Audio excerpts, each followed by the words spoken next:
Hello. So today I wanted to share with you just be really vulnerable. And I wanted to talk about some of the stories that I have about my body and really wanted to just talk about the idea that I haven't always been healthy and my body image hasn't always been confident. So I wanted to just be vulnerable with you because there was a long part of my history where I was really unhealthy. And I never really have shared this story. There's been a few people that I shared my story with, but not a lot because it's hard to be vulnerable. But where I'm at now is that I really want to share my story. And even if it just impacts one person, then I feel that it was worth my time to just come on here and share it. And I want you to feel the same way about some of your stories, some of your history. And I feel like we're going into this like next chapter of our lives. And we're tired of everyone being so perfect and everything being so wonderful that, we're looking for people that are vulnerable because that's reality. In reality, none of us are perfect. We are all or have struggled with something in our life. But when you are able to learn and overcome those struggles, that's how we learn. That's how we share. That's how we make an impact. So today I wanted to share with you my story. And just kind of tell you briefly just a little bit about where I grew up. So where I grew up was considered like kind of an inner city area. It's right outside of Washington, D.C. And the culture there was very different than where I ended up, which is in Southern Maryland, where we drove 20 miles to get to school and there was Amish in our school. Totally different experience. So in my first home down in New Carrollton, which is considered like PG County, that area, no one talked about diet. Like that was never a term that anyone talked about. I didn't even know one person that was on a diet. No one talked about nutrition. That just wasn't a focus. And my dad worked to support his family of six. My mom, she had a lot of health issues, so she wasn't able to work. And so we struggled. Like we struggled a lot to just make do. And although we had everything we needed, we didn't have anything extra. And I remember when there was a time that my parents actually went to a food pantry to get us food, and we didn't talk about whether the food was healthy. We didn't read the label. It was like food, and that's all that mattered. We would also, every night after going to our meeting, we would go and get a bag of chips or a thing of ice cream. And that was just our way of kind of saying, oh, we did a great job today, so I'm going to reward you with something sweet or something as a snack. And so those were like the highlights of our day. We also often had like Friday McDonald's, especially when my grandmother was sick. We would go there and we would have literally a Big Mac, fries, and chicken nuggets. And whoever didn't finish their food, I would often just scarf that up because I didn't know when we were going to get a chance to have that again. So I kind of had this scarcity when it came to food. So that was kind of where I was at when I was growing up. We also my first experience of real fish was probably not until I was about 18 or 19 years old. My version of a fish was a fish stick. And I didn't know what it meant to have salmon or orange roughy, or even to have a filet mignon. So when I first met my husband, we were about 19. Well, he's a little older. But it was like around his birthday, and he asked his parents for a special dinner. And he said, I want filet mignon and orange roughy. And I had no idea. But once I tasted that, I was like, this is food. So leading up to that, I was constantly sick. I had chronic UTIs that no one could figure out why I was having them. My body developed psoriasis, which is an autoimmune disease, where your body attacks your cells of your skin and they never develop into a full skin cell. So then you have these scaly patches. I was tired. I was overweight. I remember being about 10 years old, and I was just like, I remember just probably about a size 8 or 9, or maybe 10 around that time, where, I was only 10 years old, but I didn't know anything differently. Now, if you fast forward a little bit, we moved down to Southern Maryland, and that was a completely different experience. Like, everyone was on a diet. And that was my first experience of what a diet meant. And that was literally like eat nothing all day except for a container of Snackwell because it was fat-free. So that was the fat-free craze that was going on around that time.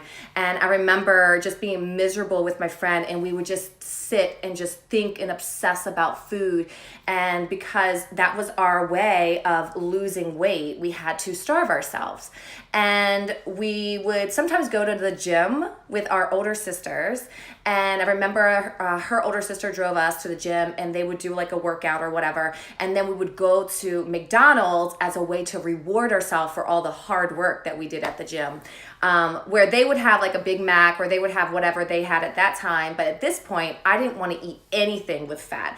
I didn't know that there was good fats. That was not even talked about. So I would have an ice cream. Like, for me, at least an ice cream was low fat or fat free. So that was how I was feeding my body, and didn't realize that on top of it, I was destroying my body. I became so obsessed about food that I would start to like feed other people. Like, it would really make me feel good if I was able to like get you to eat something, because it was kind of like in my way sabotaging other people because I wanted them to feel like me. And that was such a twisted mindset. But looking back at that lesson, it was all out of pure just desire to try to fit in with everyone and to feel good. And that was my solution at the time. I would often every day write recipes. Like, I never made them, but I was so obsessed with food, and my way of like having food was writing down recipes. So that was another way that I kind of managed all of my cravings. At the time, since we were obsessing about eating, we also developed to these like home workouts. We would do like the Cindy Crawford or the Crunch workout. And we started to do those, and I really fell in love with exercise. So that really started and sparked my desire for fitness. Now, it became such an obsession, this eating and feeling like crap, but not ever losing the weight. So what I would do is I would just assume that something was wrong with me. I assumed that there was just no way that I could ever lose weight because I thought that it was me and not what I was doing to my body. And back then, when I grew up, it was more like, the Kate Moss. No one talked about body image as being a positive thing. You had one vision of what it was to be healthy, and that's skinny. And if your inner thighs touched each other, that was really gross. So you didn't have what we have now, which is now we have women empowerment. We have people saying like, it doesn't matter what you look like. You need to love your body. But that's not what I had growing up. And so I really, really struggled with this mindset piece of that. Then which led into a bunch of different health issues. Now, shortly after that, how I all figured it out. Like, how did I go from that to where I am today? Well, it was a journey for sure, and it's still a journey. It's still not like this is it. I know that I'm always learning about my body, and I'm always trying to do what I know that I need to do to feel my best. But what happened is that when I met my husband, he was deciding to go into chiropractic school or some other way of medical. It ended up that he was going to go the chiropractic route. And I said, okay, well, that sounds like a great plan. Let's do that. So he went down to Atlanta, and that's when I started working at a chiropractic office. And I learned a little bit more about what it meant to take supplements and diet, like good diets and cleansing the body, all through working in that environment. I also was alone down there. It was just me and him. I didn't know anyone. And I had my second son at that time, Jaden. And the only way to get some free time was to go to the gym because they had a daycare. So I would go to the gym almost like, at least like 4 or 5 times just to get a break from my kids. So that's where I developed my love for exercising. And as I was going to the gym, I started getting stronger. And And then I started getting more confident in myself because I felt like, oh, wow, I'm able to accomplish this. I'm feeling good. People are noticing. So that's where I started to get my love for fitness. But then it wasn't until, I kind of learned about chiropractic and the connection between the mind and body. So when we started going to seminars after we moved back to Maryland, we went to the Parker seminars and we listened to some of the greatest. At the time, I had no idea who Wayne Dyer was. He just happened to be on the stage and I was like, wow, this guy is amazing. Fast forward several years and now I really know how amazing he is. But he also talked a lot about your belief in the body and the mind, and The Secret had just came out around this time, and it was all about the law of attraction and how your mind controls, your thoughts control what you receive in life. And then I realized that through these experiences that you had to actually visualize yourself in the body that you wanted, and that you had to act like you had it even if you don't, otherwise you'll never get it. So like that blew my mind. I'm like, how are you supposed to act like you have something if it doesn't exist? Like I can't even grasp my mind. So it didn't happen overnight. But through chiropractic and understanding this mindset, I learned about affirmations and I learned how to talk to myself in a way that was kind versus talking to myself in a way that was damaging and hurtful, because those words weren't serving me in any way. They were making me feel awful.